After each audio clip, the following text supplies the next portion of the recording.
Greetings, gentle readers, and welcome to the bold return of the vast and ominous comic book vault. I'm Captain Logan.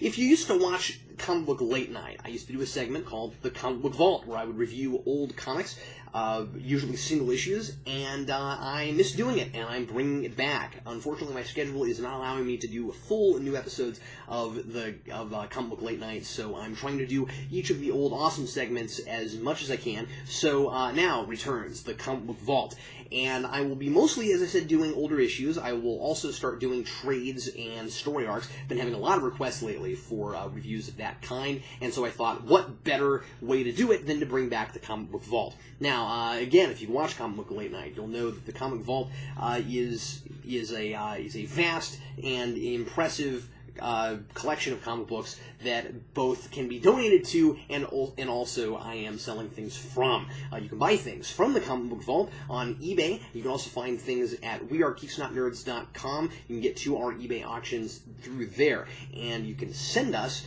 books at Geekvolution, P.O. Box 14183, Lenexa, Kansas 66285. If you've got books laying around you don't like, or you've got duplicates, or you don't want something, or you just really want to know what me or Vince or both of us think about it, send it to us here at the Comic Vault. And I mentioned Vince because he and I will be doing this sometimes together, and in fact I think next week we're going to be reviewing a trade, and I'm not going to tell you what it is. I'll leave it as a surprise. It's going to be neat. I will say it's just in time for Halloween. I'll say that. Anyway, today, instead of reviewing an old comic, I am in fact going to be reviewing something for the Indy Spotlight.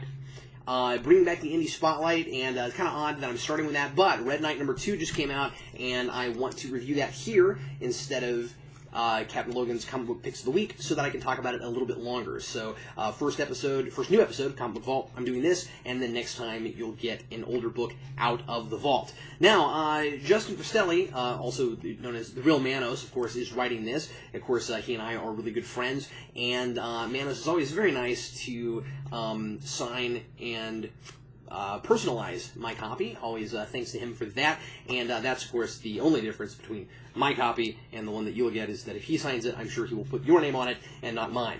Justin likes a lot to talk about how he's writing traditional superhero stories, kind of, although I think he's doing something with a little bit more realism in it than your, basic traditional superhero stories. But he likes to talk a lot about how he's not doing anything real gimmicky in his. He's not going to have duplicate covers, and variant covers, and he's not going to do a lot of strange gimmicky things. So I doubt that even if he were to ever kill his main character off, and I doubt that he would do that, even if he did, I doubt that you would see it in a bag like this. I doubt he would ever release anything in a bag like this, and if he does a second printing of any of his Red Knight comics, I also doubt that they will look like this. Probably not. Let's get right into it. Red Knight number 2.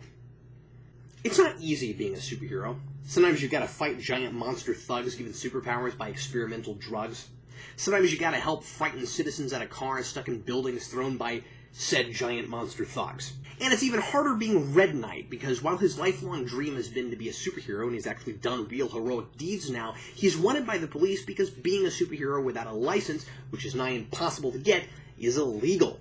So after the big fight at the beginning, Detective Martha Brown gives Red Knight a head start for the good work he's done, and meanwhile the police question his friends Nonstop and Fireball. I really like the moral questioning about superheroism all over the issue. From the hero's perspective, they're setting a good example for regular people and using their powers for good.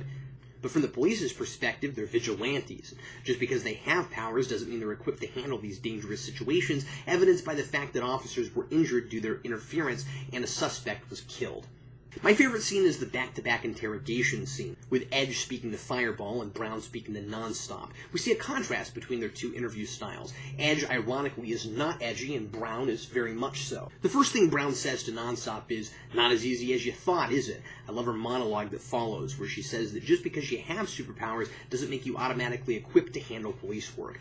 Cristelli also focuses a lot on how crime fighting, at least in a world that won't accept costume heroes at large, can be both glamorous and practical. spectacle. So Red Knight can't go driving around in a sleek, bright red vehicle because that would attract too much attention to him. So his, quote, Red Knightmobile has to be an inconspicuous van. The issue is bookended with big, thrilling action, and I really like the look and attitude of the big, scary, super powerful bad guy Overkill, who works for Brick, introduced toward the end. He looks very 90s image with the goatee, the long hair, the giant skull on his chest, and the huge chains he flings around. He's the most distinct-looking character in the book so far, and I can tell Grandi really likes drawing him. The villain plot is thickening, which I won't give away, but there's a lot of story here for your $2.99. I would have liked more of the focus on Red Knight. What characterization we get is great, and I do feel like I'm getting a better sense of him than I did last issue. But he does fall into the background a bit with all the other characters who are being established. Now, I think Cristelli knows that, and I'm expecting a lot more characterization for him in the third issue, and a lot more focus on the title character. I'm still having a tough time warming up to J.C. Grandi's art style. There's a ton of detail, and I really like the expressive faces he's drawing on people. But there are some panels, especially in the early action sequences, where I feel like the lines are too undefined. Something's blend together, so it's hard to tell exactly what's happening without really studying the panel. At least, again, toward the beginning of the issue. I started getting accustomed to the style by the end, and I much more thoroughly enjoyed that last battle sequence than I did at the beginning. I think all that thick black shading on Overkill and the other thugs provided a place for my eyes to jump to, and it felt more natural. And even with my initial reservations about the art in both issues, the panel layouts are very complex and interesting. And I like how we see multiple events occurring at the same time, with insert panels of Red Knight helping people out of a car while others fight the monster guy. A very modern and realistic comic, a little more violent than the first issue, but not disgusting, that still keeps the heart and soul of what I like about traditional superhero stories. And before I go, here's a trivia question. Name 3 other characters in comic books, superheroes, supervillains, anybody, who also has red in the title of their name besides Red Knight. Anybody besides Red Knight with red in their title. And here's a clue. That's your clue. And here are a few things for sale this week in the comic book vault.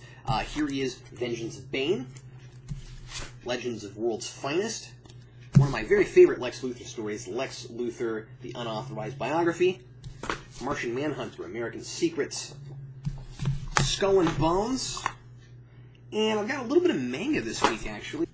Kia Asamiya's Dark Angel, first issue of that, and some of Gray. Thanks a lot for watching. Hope you enjoyed your trip to the comic book vault. I'm Captain Logan, and happy reading.